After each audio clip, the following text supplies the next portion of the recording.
அப்பா என்ன வெயில், வெயிலுக்கு அதுவுமா ஒரு ஐஸ் சாப்பிட்டா தான் சூப்பராக இருக்கும். அப்பா என்ன வெயில், நிழலுக்கு ஒதுங்காதே நல்லா இருக்கும்.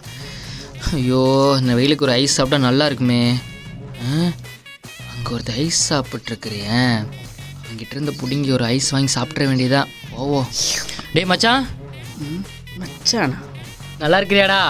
டே உன்னை பார்த்து ரொம்ப நாள் ஆச்சுடா. யாரா நீயே? டே என்ன தெரியலையாடா, நான் கூட 5th படிச்சிருக்கிறேன்டா. இது 5th படிச்சிருக்கியா?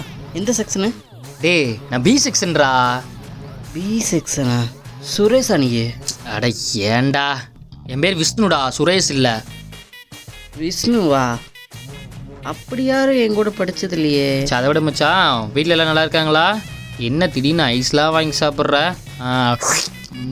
சரி மச்சா, வயிற்றில் கேட்டேன்னு சொல்ல, போயிட்டு வரேன். வந்ததுக்கு ஒரு ஓசியில் ஒரு ஐஸ் கிடச்சிச்சு. அடா பாவி, என்கிட்ட ஐஸ் கிட்ட இருந்தால் கூட நான் வாங்கி கொடுத்துருப்பேனடா. ஒரு ஐஸுக்காக அங்கேருந்து வந்திருக்கேடா, போடா.